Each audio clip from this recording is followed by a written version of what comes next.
KMHDI mengkaji karena kami adalah mata, hati, dan telinga organisasi. Bersama saya, Putu Elisa.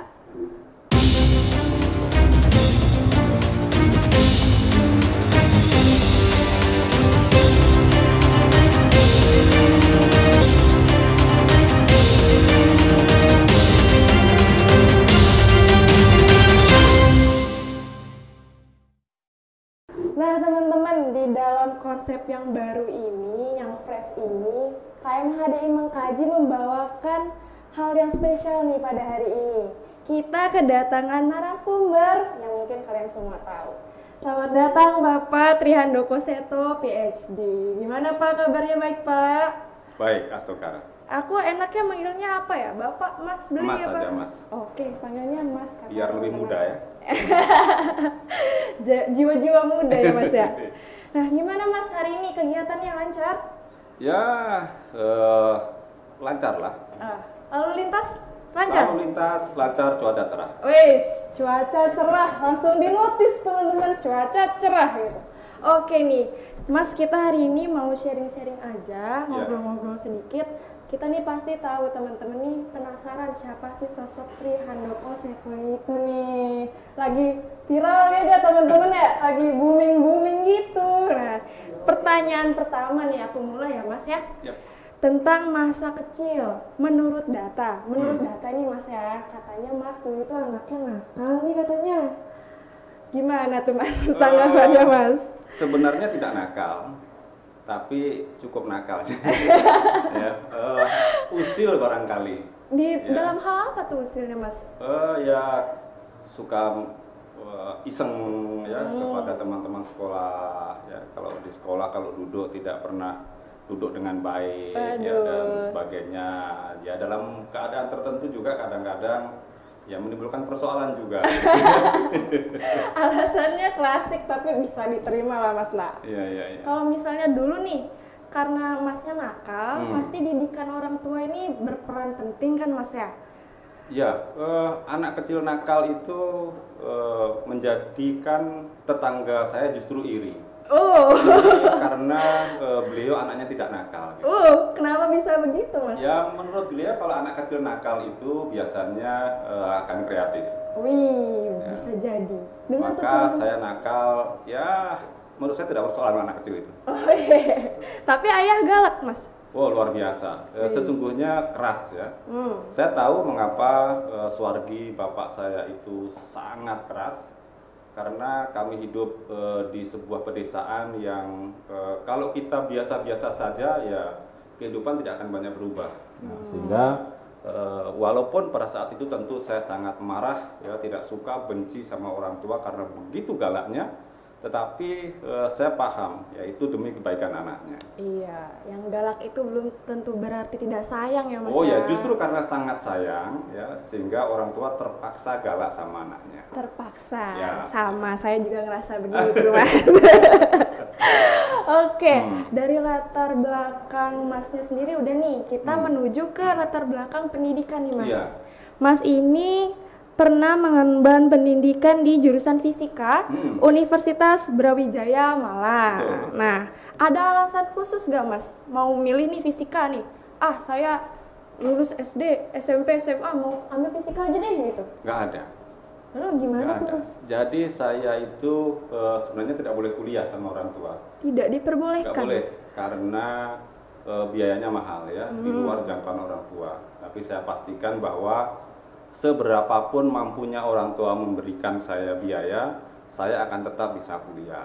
Nah, lalu kuliahnya di mana? Iya, betul. Saya itu SMA di kampung, ya, yang pada saat kelas 3 gurunya pun beberapa tidak mengajar, ada yang hamil dan seterusnya, sehingga tentu kalau mau ikut UMPTN ya, tes seleksi perguruan tinggi itu yang muluk-muluk rasanya akan sulit. Ya, saya memang pernah mencoba di tahun pertama saya gagal. Ya, saya gagal, kemudian saya kerja setahun untuk mencari biaya buat kuliah. Nah, lalu tuh saya putuskan, saya harus mengambil jurusan dan fakultas serta universitas yang mana saya pasti masuk. Nah, strategi ya? Iya, jadi saya hitung, saya itu SMA ranking 1. Ada yang ranking 2 itu masuk di jurusan fisika Brawijaya. Logika sederhana saya yang ranking saya itu pasti saya akan masuk. Betul. Dan ternyata saya masuk. Pertimbangannya sangat sederhana. Sangat sederhana. Terus kok ngambil jurusan itu nanti mau jadi apa? Nggak ada. Itu saya mikirnya gini. Kalau saya kuliah di Brawijaya, perguruan tinggi negeri kelas menengah waktu itu, kalau saya jadi yang terbaik, masa iya saya nganggur? Itu aja, sesimpel itu. Sesimpel itu ya. Sesimpel itu. Berarti tidak memikirkan, saya nanti cita-cita saya ini gitu. Tidak ada ya Mas? Nggak ada. Jadi saya itu memang dididik untuk menjadi tanah liat oleh orang tua saya. Yang bisa dibentuk dengan cara apapun, asalkan bahannya bagus. Ya, jadi saya hanya memperbaiki bahan saja. Setelah lulus jurusan apapun, kalau saya jadi yang terbaik dan memang kualitasnya baik, pasti akan bisa dibentuk menjadi apapun. Konsep hidup mengalir. Mengalir. Karena masa depan tidak ada yang tahu tidak ya. Tahu. Sekarang ini orang jurusan apa jadi apa itu kan tidak terlalu linear ya. Betul. Kalau nggak salah nih Mas katanya cum laude. Ya. Gimana tuh Mas? Mengalir, tapi cum laude gitu. Berarti ada, harus yakin nih, harus diberesin gitu. Iya. Jadi gini, waktu saya masuk kuliah, lalu saya tanya, IP-nya harus berapa supaya mudah dapat kerjaan? Gitu. Dijawab, kalau 3 koma itu mudah. Zaman dulu nyari IP itu tidak segampang sekarang ya. Iya. Dulu itu IP 1 koma, 2 koma itu banyak. Sehingga kalau 3 koma, maka pasti akan mudah. Dan kemudian saya geber. Betul IP saya 3 koma sekian dan bisa cum laude karena saya lulus dengan sangat cepat. Kurang dari 4 tahun saya sudah lulus. Kurang dari 4 tahun Mas. 4 tahun saya lulus dengan IP 3 koma sekian, sehingga dihitung-hitung ya, nilai per masa studi akhirnya saya cum laude. Sungguh memotivasi sekali Mas. Saya nggak tahu nih kisahnya Mas Trihandoko Setu ini sepanjang itu. Kan kita hanya tahu kayak ya udahlah cum laude gitu. Tiba-tiba harus ada gak kuliah dulu setahun, harus kerja dan sebagainya. Saya sebelum kuliah itu lulus SMA saya kerja seminggu siang seminggu malam ya. Kalau siang itu jam 7 pagi sampai jam 7 malam, kalau malam itu jam 7 malam sampai jam 7 pagi. Aduh. Demi mendapatkan modal untuk bisa kuliah. Dengar teman-teman ya, kuliahnya yang benar. Jangan asal-asalan. Nah, dari sini udah ngomongin jurusan fisika dan perkuliahan, pasti berhubungan dengan beasiswa. Menurut data di sini Mas ini menempuh pendidikan doktor di Meteorology Department of Kyoto in Japan. Betul ya Mas ya? Ya betul. Nah, dari pendidikan Mas di sana nih, pasti ada kan ya culture shock dengan budaya, dengan sistem pendidikan dan segala macamnya gitu. Gimana tuh Mas? Iya, tentu waktu saya masuk BPT itu kan saya dari Brawijaya. Iya. Lulusan Brawijaya saat itu masuk BPT itu saya minder. Karena teman-teman saya itu lulusannya paling tidak ya ITB, UGM, UI, ya pahit-pahitnya IPB, mohon maaf. Ya. Bahkan yang paling banyak justru adalah lulusan luar negeri. Dulu kan Pak Habibie banyak membuat program SMA, anak-anak SMA, tamatan SMA itu dikirim ke luar negeri, itu top anaknya. Sementara saya hanya lulusan Universitas Brawijaya. Maka saya pikir saya harus mampu lebih mengalahkan mereka. Dari mereka. Maka mau tidak mau saya harus ngambil S2, S3 di luar negeri. Nah, kemudian saya memang banyak shocknya.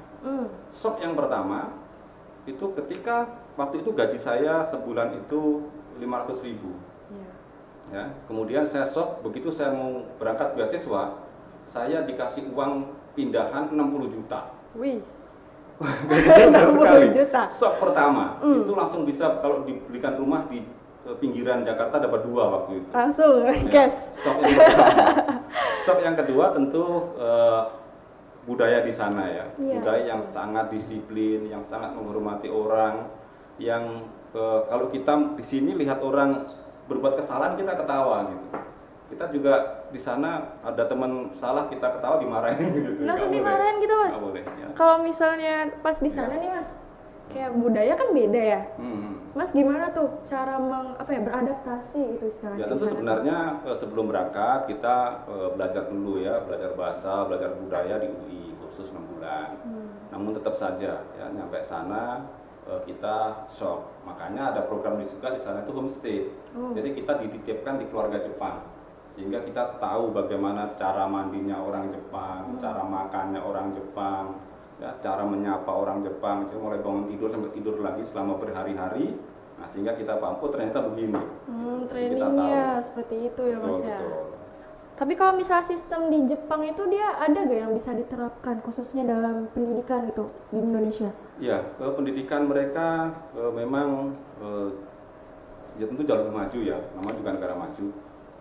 Dan yang pasti mereka sangat serius dalam belajar, tetapi tidak terlalu banyak beban. Saya misalnya S2, S3 di sana itu belum pernah ada ujian. Ya. Belum pernah ada Belum pernah ujian. ada ujian. Gimana tuh Mas? Ya, Kita di sini banyak di Indonesia. Jurusan saya itu tidak ada ujian. Yang penting Anda datang masuk kuliah, kemudian Anda menghasilkan karya ilmiah berstandar internasional. Itu adalah tolok ukur yang sangat sederhana. Jadi tidak perlu banyak urusan administratif dan seterusnya, harus ini itu enggak. Nggak ribet lah Ya. istilahnya, to the Namun point. di balik gitu. itu tentu kerja kerasnya ternyata luar biasa. Dan yang paling penting orang di sana kalau yang namanya kuliah itu fokus pada perkuliahan. Ini beda ya orang kuliah di S2 S3 khususnya di luar negeri dengan di Indonesia. Kalau di Indonesia ini mahasiswa disibukkan pada urusan menemui dosen, Iya, betul. mencari data penelitian. Betul. Kalau di sana nggak ada. Kalau sudah namanya janjian itu pasti dosennya ada. Kalau yang namanya kebutuhan data itu semua tersedia. Sudah difasilitasi. Saya semuanya. datang masuk lab itu, tahu-tahu ada buku setumpuk, ya, buku impor dari Amerika setumpuk, ya, komputernya sudah lengkap, sehingga kerjaan saya benar-benar. Yaudahlah, tinggal effort Iya, gitu ya. butuh jurnal apapun ada. Ya, nah, kalau kita kan enggak nyari data susahnya setengah mati. Susah setengah mati. Ketemu dosen, rumahnya harus nungguin di benar-benar nggak ada di sana. Di sana nggak Orang ada akan seperti itu, fokus pada substansinya dan standarnya memang sangat tinggi. Standar tuh saya punya pengalaman kuliah yang kalau di sana itu setiap seminggu sekali harus presentasi di depan profesor, ya, di depan sensei. Kalau tidak ada kemajuan kita dimarahi. Ya, bahkan saya pernah sudah waktunya presentasi, saya tidak punya bahan yang bisa saya tampilkan. Padahal program saya sudah jalan, tinggal menampilkan saja. Kemudian dari hasil program itu saya buat gambar menggunakan Excel. Ya, saya paparkan, langsung dimarah-marah saya. Ini data hasil program Anda tampilkan dengan Excel. Kalau Anda salah copy paste, ya, salah mengolah manual itu, kemudian tampil hasil yang istimewa, lalu jadi paper, kemudian ternyata orang akan mengecek hasilnya beda, profesornya bisa bunuh diri kalau di Jepang itu. Pernah ada kejadian. Separah itu. Ya, ternyata mahasiswanya salah mengolah datanya, ya, karena di program dilakukan secara manual, kemudian ditampilkan ada yang istimewa, masuk jurnal internasional berkelas yang sangat bergengsi, lalu orang mau membuat hal yang sama hasilnya beda, ternyata ada kesalahan. Profesornya bunuh diri. Waduh. Sebegitu ini tentang integritas. Iya sih betul. Kalau itu kira-kira diterapkan di dalam sistem pendidikan Indonesia itu gimana Mas? Ya kita harusnya mulai membiasakan diri dengan standar yang tinggi, mau tidak mau. Mau tidak mau ya, Mau tapi tidak mau. kan di Indonesia ini juga sedikit bisa dibilang ribet ya buat sistem pendidikan aja. Ya itulah hal-hal seperti itu yang seharusnya memang dibenahi sehingga orang tidak sibuk pada urusan-urusan yang tidak substantif. Betul, seperti itu ya. Kalau misalnya dari pendidikan, kita beralih ke bagian profesi. Oke. Badan Pengkajian dan Penerapan Teknologi (BPPT). Ya. Itu gak sih Pak bajunya? Ya, Mas. baju kebanggaan saya yang membuat saya menjadi dirjen, bukan? Yang membuat saya udah dipancing-pancing. pakar teknologi informasi cuaca. Iya, nah bekerja di Departemen Modifikasi Cuaca, khususnya di bagian hujan buatan. Ya. Hujan buatan, ini maksudnya gimana nih Mas? Pawang hujan apa maksud gimana nih? Kita nggak ngerti. Mirip dengan pawang hujan, tetapi ini modern, menggunakan Bersistem. teknologi. Ya, ada ilmunya, ada peralatannya, dan semua serba terukur. Dulu saya masuk namanya hujan buatan. Hujan buatan. Ya, tahun 96. Karena memang kita hanya menambah curah hujan, Tapi kemudian lama-lama saya berpikir ini teman-teman ini kalau sudah musim hujan udah nganggur semua. Nggak ada kerjaan gitu ya. Padahal teori hujan buatan, nambah hujan itu, jika kita modifikasi, kita olah lagi, kita rubah strateginya, itu ternyata bisa juga untuk mengurangi curah hujan dan seterusnya. Nah, sehingga nomenklaturnya berubah dari hujan buatan menjadi modifikasi cuaca. Modifikasi karena bisa cuaca. menambah maupun Mengurangi. Gitu. Konsepnya seperti apa nih Mas? Kita kan kurang tahu menahu ya soal itu ya, yang sederhana gitu. Jadi awan itu hidup. Awan hidup. Ya, awan itu hidup. Kalau kita berikan sesuatu, ya, baik dengan pesawat, dengan menara sebagainya, kita introduce bahan ke dalam awan, maka awan ini bisa menjadi berkembang lebih cepat. Feel like itu NaCl. Ya. Tapi kalau pada dosis tertentu dengan ukuran butir tertentu, bisa jadi awan ini akan bantat, bahkan mati. Mati. Iya. Nah, sehingga kalau kita ingin mempercepat hujan, maka kita berikan awan itu dengan bahan yang tertentu. Ya, kalau kita ingin membesarkan awan, bahannya ada lagi. Oh, jadi kalau kayak ingin menghambat pertumbuhan, bahannya ada sendiri. ada asupan-asupannya gitu ya. Terus ininya melalui pesawat tadi yang Mas bilang ya. Yang umum pakai pesawat. Di Cina itu pakai roket. Roket. Ya, kita mengusahakan pakai roket tapi tidak mudah ya, karena mengganggu arus lalu lintas udara. Pakai menara juga bisa. Ya, kalau di punggung bukit itu kita bisa pakai menara, ya kita bakar, kemudian dia akan loncat ke atas, masuk ke awan bisa juga. Ya, intinya bagaimana memasukkan bahan ke dalam awan. Seru dengerin doang ya, kayak awan-awan gitu kan. Ih, ngasih asupan kayak gitu. Tapi selama Mas bekerja di sana nih pasti adalah keluh kesah gitu ya. Apalagi berhubungan dengan awan-awan dan sebagainya. Ya, tentu saja ya, banyak pengalaman-pengalaman. Misalnya saya pernah nih terbang pas di Bandung. Ya, ketika kita terbang bandaranya masih terbuka. Setelah itu awannya kita semai, ya istilahnya kita taburi bahan-bahan itu, kemudian awannya membesar dan kita nggak bisa turun. Ya, karena tertutup ini area bandara. Kita muter sekali nggak bisa turun, muter 2 kali nggak bisa turun. Lalu saya tanya ke pilot, Pak pilot, ini bahan bakarnya masih banyak nggak? Dia bilang, Pak, ini kalau sekali lagi kita muter nggak bisa turun, bahan bakar kita habis. Wah, celaka ini. Kalau gitu oke, kita langsung ke Jakarta saja. Karena kita putuskan landing ke Jakarta. Ya. Pernah juga kita lagi terbang, engine-nya mati sebelah. Waduh. Ya, banyak-banyak berdoa itu. Resiko profesi. Resiko profesi. Ya, betul. Tapi ketika itu waktu kita masih muda itu sangat menantang. Ya. Betul. Aku baru mau ngomong Mas, ya, biasanya yang ngeri-ngeri itu menantang jiwa muda gitu kan. Betul. Ya. Nah, kalau sekarang nih, Mas juga pasti ngerasa kan panas ya. Makin tahun ke tahun itu cuaca tuh semakin ekstrim, Mas. Kenapa tuh ya, Mas? Iya, ya harus kita mengakui bahwa ada climate change, ya, ada perubahan iklim ya, yang disebabkan oleh global warming, ya, pemanasan global. Itu membuat sirkulasi udara global mengalami perubahan-perubahan.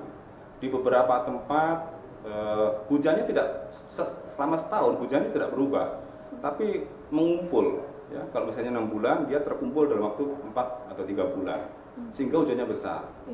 Di lain pihak musim kemarauannya makin panjang. Ya, ini menjadi persoalan.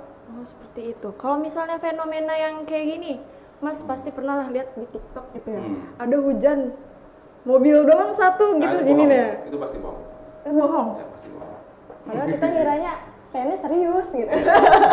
Siapa tahu ada fenomena yang seperti itu kan. Kecuali kalau yang ada orang itu sering heran itu gini.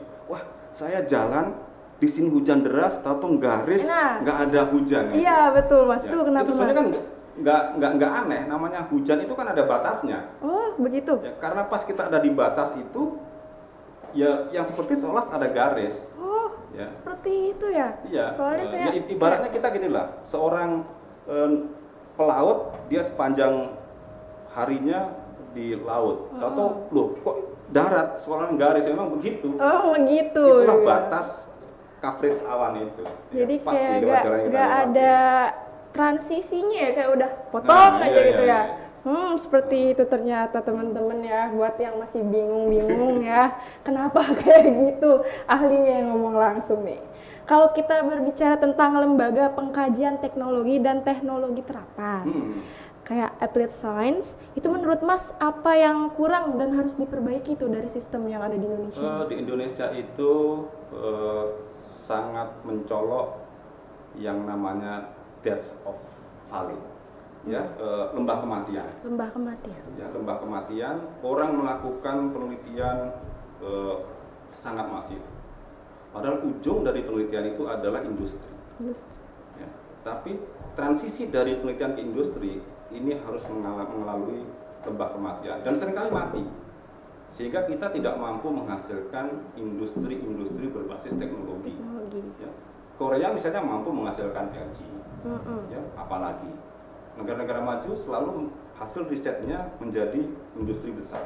Betul. Indonesia masih belum. Iya, belum ada. Ini yang tantangan teman-teman yang bergerak di bidang industri, bagaimana bisa menyambungkan dengan teman-teman yang di bidang riset.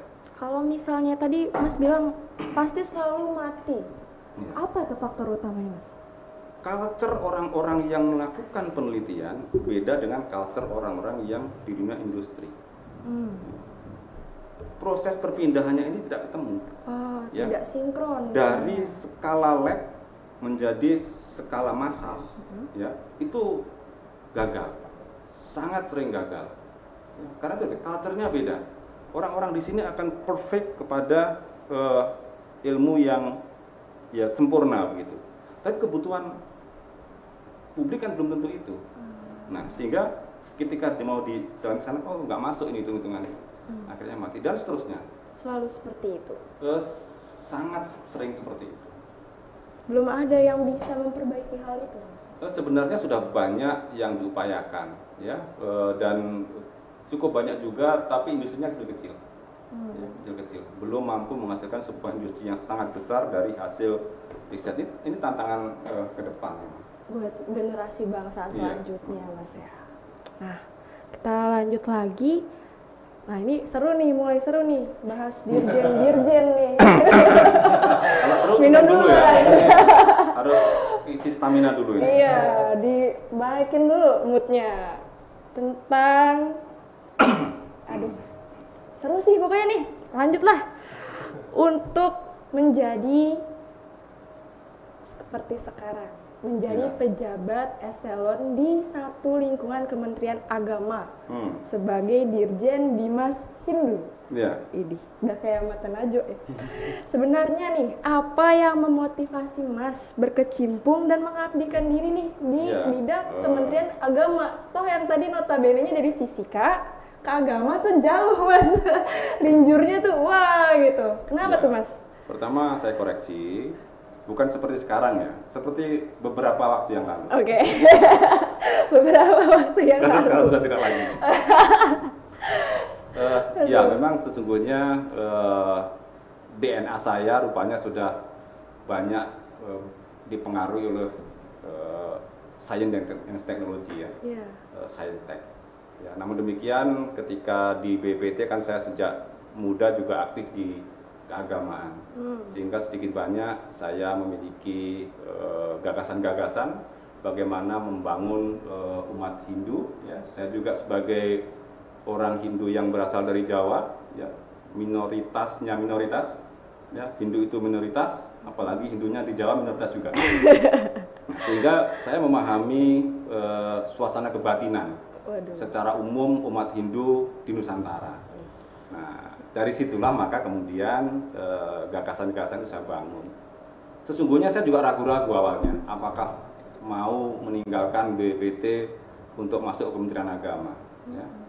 Tapi karena dorongan para tokoh, dorongan umat itu sangat kuat, ya, maka saya putuskan untuk mengikuti seleksi di Kementerian Agama.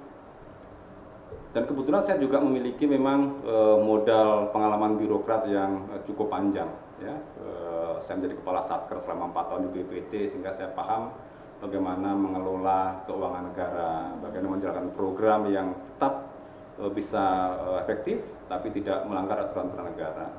Nah, maka jangan ditanya. Sekarang ini orang bisa bertransformasi dari background apa saja menjadi apa saja. Banyak CEO perusahaan yang bahkan kuliahnya itu di astronomi misalnya, yang sama sekali tidak ada hubungannya. Tetapi itu tadi, saya dididik untuk menjadi tanah liat. Ya. Selama tanah liat itu berkualitas, maka dibentuk menjadi apapun pasti akan mudah. Dan yang penting adalah kerendahan hati. Ya, penting ini kerendahan hati ini. Utama. Paling penting ya, karena dengan kerendahan hati maka siapapun menjadi guru. Ya, walaupun memang tetap ada guru-guru substantif maupun guru-guru yang sifatnya mengasah kepekaan sosial, ya, kemudian meningkatkan wisdom dan seterusnya.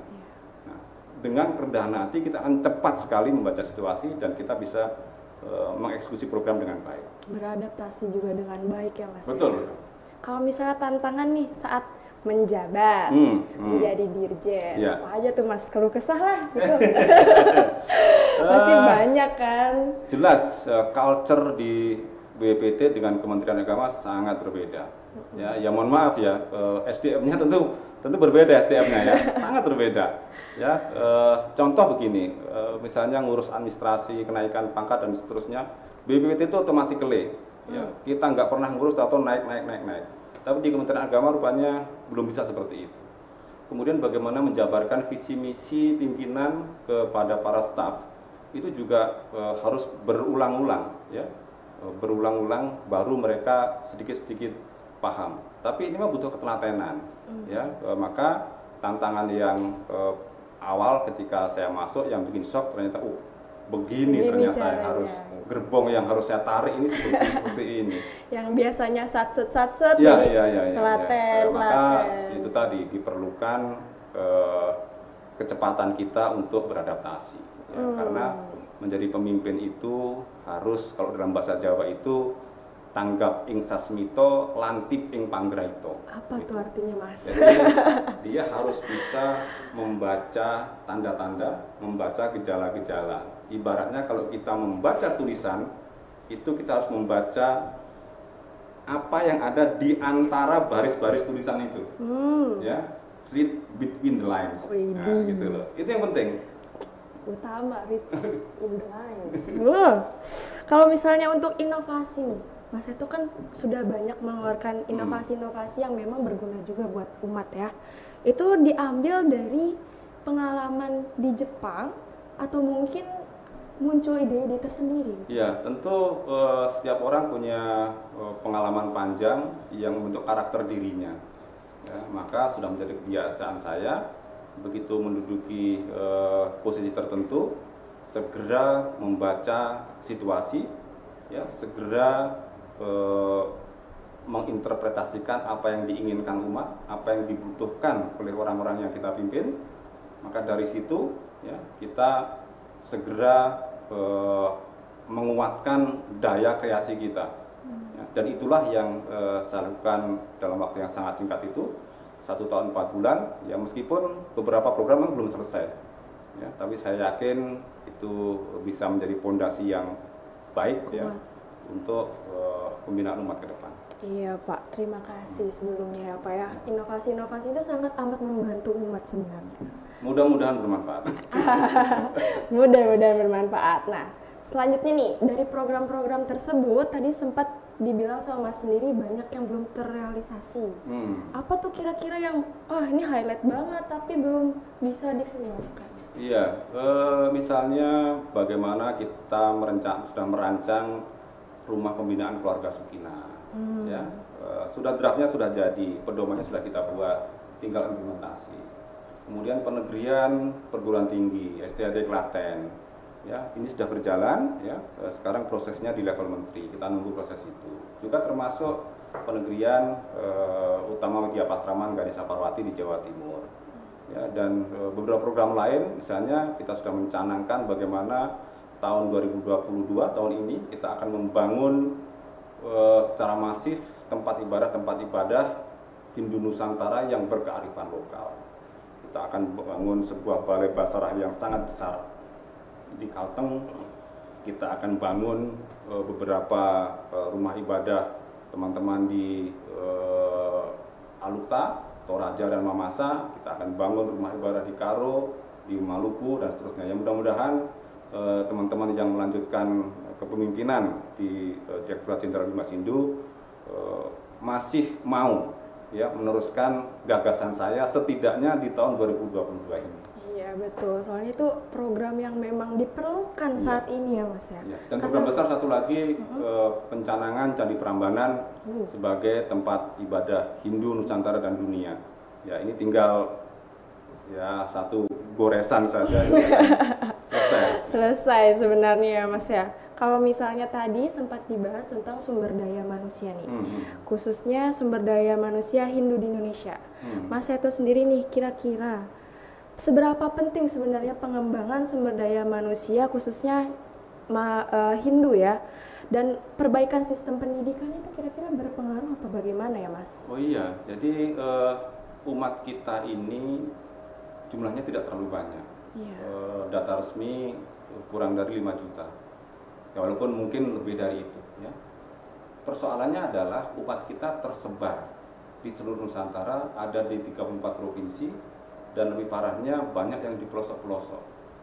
Nah, sehingga umat kita ini jarang tersentuh oleh bandul kebijakan pemerintah. Betul. Maka tugas kita adalah bagaimana menarik bandul lebih kencang sehingga dia akan menyentuh umat kita di pinggir. Di satu sisi kita harus mengajak teman-teman yang di pinggir itu ke tengah supaya terkena bandul kebijakan pemerintah. Nah, tentu saja penguatan SDM menjadi yang utama karena pembangunan apapun sesungguhnya pembangunan manusia. Ya. Sistem pendidikan kita oleh karena itu kita perkuat. Ya. Kita ini sudah memiliki 13 perguruan tinggi keagamaan Hindu, 13 PTKH. Tapi sayang kita baru memiliki 5 pendidikan setingkat SMA. Ini kebalik kurva kita. Kebalik. Harusnya itu PAUD paling banyak, SD, kemudian lebih mengerucut, SMP, SMA dan perguruan tinggi. Iya. Masalahnya ini sudah dibangun perguruan tingginya dulu, sementara bawahnya masih kosong. Nah, tugas kita yang paling besar adalah bagaimana memperkuat yang di dasar dan menengah sehingga suplai untuk PTKH kita akan menjadi baik. Lebih banyak lagi. Di lain pihak, kita memang harus banyak menegrikan sekolah-sekolah kita, pesantren kita ini. Kalau ini kita negrikan, maka alumni PTKH kita juga banyak terserap ke bawah. Sebentar Mas, menegrikan. Iya. Bagaimana itu konsepnya Mas menegrikan? Sekarang kita belum punya satupun pasrapan formal negeri. Iya betul. Belum punya satupun. Nah, yang tahun kemarin sudah kita negerikan itu baru Utama Widya Pasraman setingkat SMA di Jawa Timur. Nah, kalau ini sudah bisa negeri, maka seluruh guru-gurunya akan negeri, kita yang angkat, ya, ini akan menjadi ladang bagi para alumni PTKH kita. Sekarang masih swasta semua pendidikan kita Hindu itu masih swasta. Iya betul. Ya, maka saya bersama teman-teman tentu saja menyusun pedoman bagaimana cara menegrikan ya pasraman kita mulai dari PAUD sampai SMA. Sudah jadi dan sudah mau kita buat kemarin satu pilot project. Ini sebentar lagi mudah-mudahan diteruskan teman-teman dan jadi. Nanti semua kita negerikan, kita bangun banyak pasraman formal ya, sehingga pendidikan kita akan lebih bergairah. luas. Iya, betul. Andaikan saja itu berlanjut ya Mas ya. Mudah-mudahan berlanjut. Mudah-mudahan berlanjut. Kalau tidak berlanjut, ya dilanjutkan. Terakhir nih, ini pasti teman-teman juga apa ya? Pengen tahu nih, gimana Mas rasanya nganggur Mas? Enak ternyata. Kok enak Mas, kan biasanya pasti sibuk, rapat sana sini, kunjungan sana sini, tiba-tiba gitu. Iya, tentu sehari 2 hari ada kekosongan ya, ada kekosongan jiwa dan raga. Jiwa dan Namun raga. demikian, lagi-lagi saya harus menjadi tanah liat yang berkualitas. Terlalu berlebihan mengatakan jadi berlian lah. Saya menjadi tanah liat saja. Belum mau jadi berlian. Dengan tanah liat yang berkualitas, maka dalam hitungan hari saya berpikir keras. Bagaimana supaya hidup menjadi lebih baik, hidup diri sendiri dan hidup masyarakat pada umumnya. Sehingga saya langsung kontak-kontak para kolega, ya, dan saya langsung dapat job cukup banyak juga. Wah, langsung dapat Ya, nih. langsung Jadi dapet. posisinya sekarang nggak nganggur. Hari ini pakai baju ini. Waduh, udah kode ternyata. Gara-gara dapat job ini ya, gara-gara job. Berarti bukan nganggur guys. Oh, enggak. Job Yang desk aja gitu. Nganggur kemarin beberapa hari lah. Beberapa hari nganggur, ya meneruskan hobi, tidur beberapa hari, kemudian melihara burung dan lain-lain gitu ya.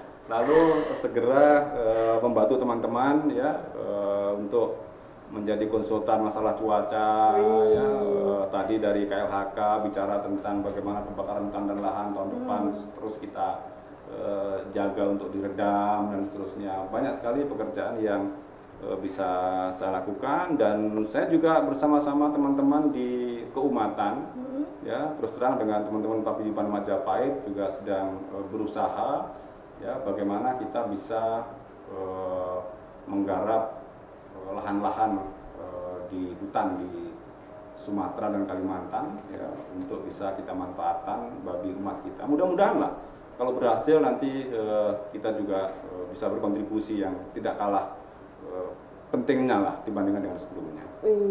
Ditunggu banget itu Pak ya inovasi-inovasinya. Ini kita jadi bahas gak ya? Jadi gak? Mau bahas apa? Jadi gak?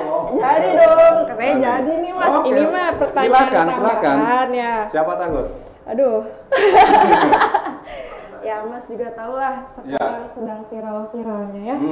Gimana Mas, mau ada klarifikasi? Tentang apa sih? Ya Mas tahu lah. Langsung saja Mas to the point. Gimana? Yang kemarin pencopotan tuh katanya Mas ya.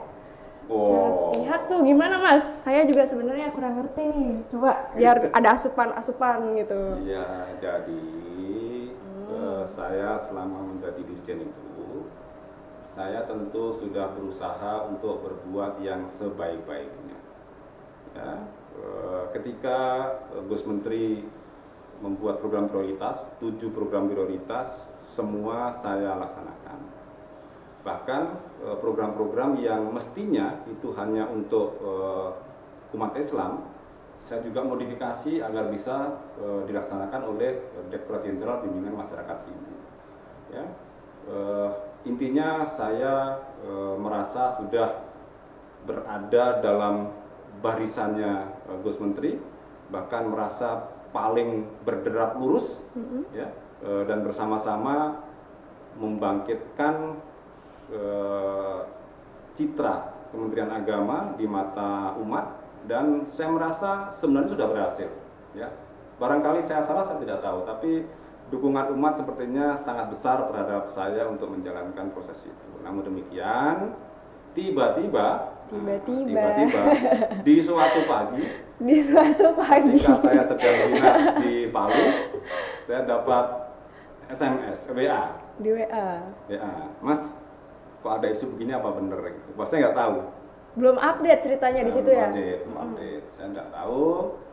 Berkembang jam demi jam, ternyata terkonfirmasi ya positif. Ada kepres pemberhentian saya dari jabatan Dirjen Bimas Hindu. Saya dapat informasi itu tanggal 18. Sementara karena saya masih dinas, saya baru secara resmi melihat ada kepres itu tanggal 21 ya, dan itu tertanggal 6 Desember. Artinya dari 6 Desember sampai tanggal 18 pekan 21 itu kita tetap bekerja. Masih tetap bahkan bekerja. Kepres tanggal 6 keluar, ya saya tidak tahu benar-benar tanggal 6 atau tidak. Yang jelas tertanggal 6, tanggal 7 kita masih serah terima DIPA tahun 2022 dari Menteri Agama ke para dirjen.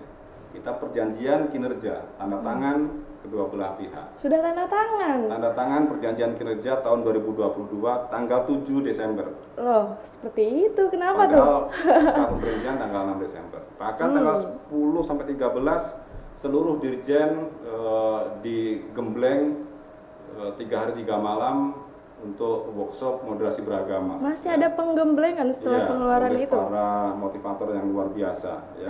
Saya jadi teringat Pak Jonan waktu mau mengajar kita, mau datang mengisi kita, ditanya sama istrinya, Pak mau kemana? Mau memberi materi para pejabat eselon 1 Kemenak. Ya, istrinya bertanya, apakah Kemenak itu bisa mentransformasi dirinya sih? Bayangan saya waktu itu bisa, ya, bayangan saya waktu itu bisa, dan mudah-mudahan bisa. Mudah-mudahan bisa. Ya, seperti itu sehingga ketika ada kepres pemberhentian, saya juga tidak pernah tahu apa alasannya. Saya tidak pernah tahu. Saya juga tidak diberitahu sebelum kepres turun. Saya juga tidak pernah diberitahu penjelasan setelah kepres turun, bahkan sampai saat ini saya juga tidak tahu. Ya, namun demikian, ya nyatanya kepres itu ada. Iya, Ya, kepres betul. itu ada, bunyinya adalah pemberhentian. Jadi tidak ada proses-proses seperti rotasi, penyegaran, ya, digeser ke fungsional, tidak. Kepres itu tunggal, pemberhentian dari jabatan dirjen. Dan sehingga sekarang saya menjadi staf di Kementerian Agama Republik Indonesia. Ya. Tetap jadi staf berarti. Jadi staf, ya, jadi ada turun job grade dari 17 menjadi 7 kalau tidak salah. Dan Tapi saya apa- sangat menikmatinya. Sangat menikmati, kayak bebannya berkurang gitu ya. Tapi nggak ada langkah lanjutan itu dari Mas sendiri. Ada lah, tentu Ya. ada. Tapi saya tidak ingin bicara yang belum saya lakukan. Oke. Nah, gitu. Berarti jadi rahasia pribadi dan Ya, ya, ya. ininya Nanti lah ya. akan kelihatan arahnya kemana. Oke, teman-teman ada mau ditanya nggak? Tentang BRIN, Apa? BRIN, mergernya BPPT, Papan, Batam, gitu jadi BRIN. Tuh. Oh iya iya iya. Jadi sepeninggalan saya dari BPT Kementerian Agama itu ada 4 LPNK besar. LIPI, BPT, Lapan, Batan itu bergabung ke dalam sebuah organisasi baru namanya BRIN, BRIN. Badan Riset dan Inovasi Nasional. Ya, bahkan seluruh litbang di kementerian juga bergabung ke dalam BRIN. BRIN ini sesungguhnya terbentuk dari Undang-Undang Nomor 11 Tahun 2019 tentang Sisnas Iptek, Sistem Nasional Ilmu Pengetahuan dan Teknologi. Ya, di situ disebutkan untuk menjalankan riset dan inovasi yang terintegrasi dan terkoordinasi, kira-kira begitu, maka dibentuklah Badan Riset dan Inovasi Nasional. Jadi sebenarnya BRIN itu dibentuk untuk mengkoordinasikan sumber daya, ya, riset, ya, dan inovasi yang ada di Indonesia. Bahwa sekarang kemudian muncul banyak polemik, ya, tentang penggabungan itu, ya, tentang pemberhentian para tenaga non PNS dan seterusnya. Itu adalah ekses yang saya kira memang harus bisa diatasi dengan baik. Harapannya tentu saja sesungguhnya BRIN ini memang mampu menjadikan riset kita semakin kuat. Kalau riset kita semakin kuat, maka riset ini akan menghasilkan industri seperti saya katakan tadi. Teorinya begitu, ya. Namun demikian, penggabungan organisasi yang massal ini tidak mudah. Ya. Kita tidak tahu apakah dalam waktu 1-2 tahun ke depan ini BRIN bisa menjalankan fungsinya dengan baik. Apakah dunia riset dan inovasi Indonesia akan semakin baik ataukah semakin terpuruk? itu tergantung bagaimana para pimpinan BRIN ke depan untuk lebih cerdas dan bijaksana dalam menata organisasi riset dan inovasi ini. Tapi saya yakin di bawah arahan para petinggi negeri, ya, sepanjang satu hal tadi, para pimpinan rendah hati mau mendengarkan suara-suara masyarakat, suara-suara para ahli, ya, mestinya BRIN akan menjadi sebuah kekuatan baru yang sangat dahsyat. Tetapi jika salah kelola, maka akan sangat berbahaya dan tidak menutup kemungkinan ini akan menjadi jurang kematian industrialisasi yang berbasis riset dan teknologi. Nah, ini kita sedang berada pada titik yang cukup rawan. Ya. Jadi kalau kita jeli, kita cermat, kita cerdas, bijaksana, maka hasilnya baik. Tapi kalau kita salah, maka sangat berbahaya bagi kemajuan riset dan inovasi nasional. Baik, seperti itu ya Mas Tri Handoko Seto. Kita sudah menuju ke last question. Oke. Ya, ke penyegaran lagi.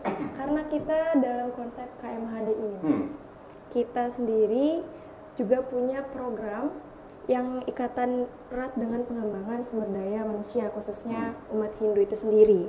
Nah, kita KMHDI ingin meminta harapan dan saran pastinya dari Mas Seto sendiri untuk kedepannya nih kita harus bagaimana dan seperti apa?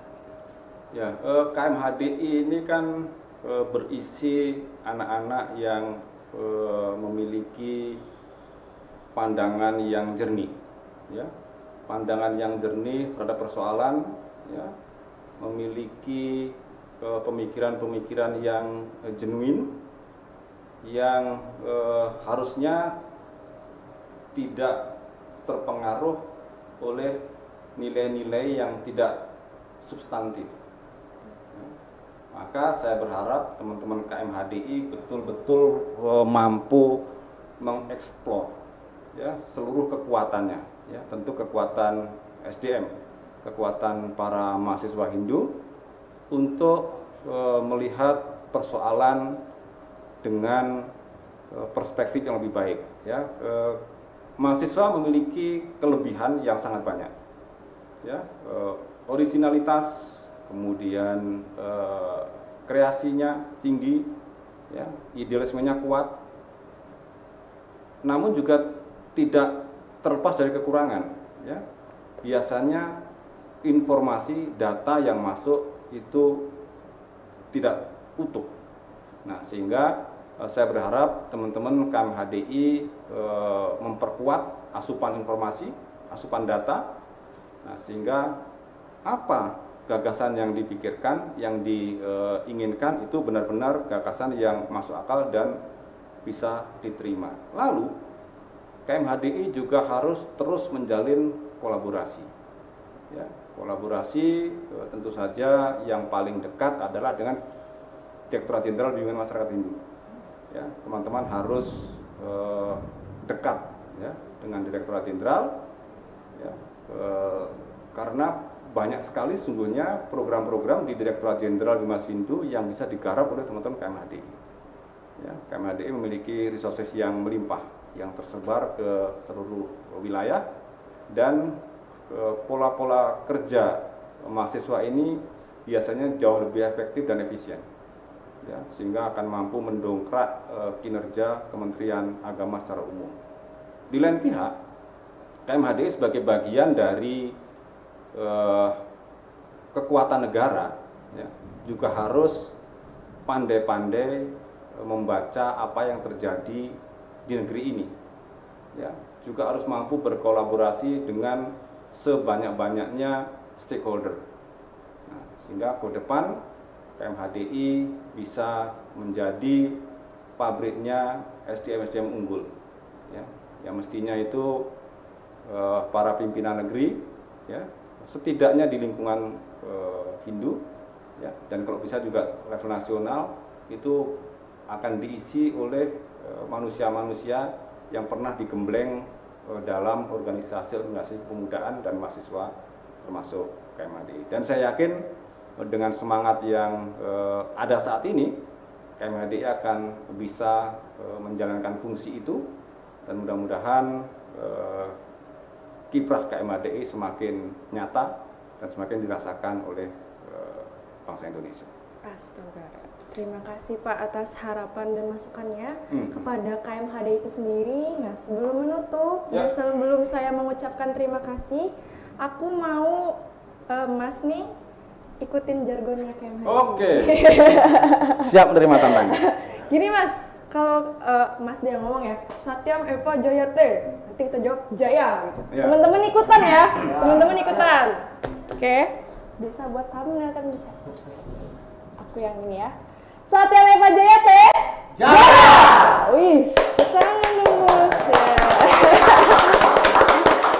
Terima kasih kepada Mas Triandoko Seto yang sudah menyempatkan datang jauh-jauh ke sini dan Sama-sama. semoga kita bisa bertemu lagi. Ya, tentu saja. Mungkin klarifikasi lagi ya teman-teman.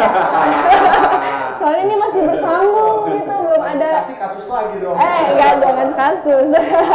Terima kasih ya Pak ya. Terima kasih, Saya sama-sama. ucapkan terima kasih sekali lagi dan kami dari teman-teman KMHDI sangat amat mengapresiasi datangnya Bapak ke sini dan semoga apa yang telah disampaikan oleh Bapak bisa tertransfer langsung kepada audiens yang lainnya.